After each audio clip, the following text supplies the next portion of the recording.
வாக்காளர் சேர்ப்பில் பிஜேபியினர் முறைகேடில் ஈடுபட வாய்ப்பு இருப்பதால் விழிப்புடன் இருக்க வேண்டும் என்று திமுகவினரை நாடாளுமன்ற உறுப்பினர் கனிமொழி கேட்டுக் கொண்டுள்ளார்.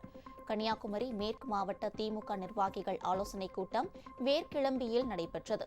இதில் பங்கேற்று பேசிய நாடாளுமன்ற குழு தலைவர் கனிமொழி, திமுகவின் சாதனைகளை மக்களிடத்தில் எடுத்துக் கூறி வாக்குகளை பெற வேண்டும் என்றார்.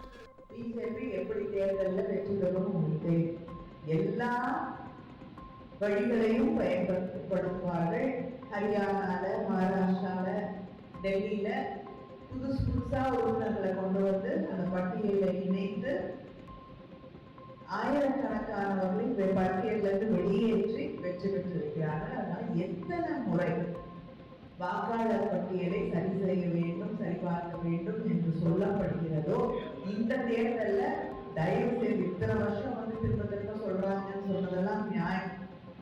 இனிமேல் இந்த தேர்தலில் எத்தனை முறை சரிபார்க்க சொல்கிறார்களோ தயவு செய்து நீங்கள் சரிபார்க்க வேண்டும் என்று உங்களை எல்லாம் கேட்டுக்கொள்வேன்.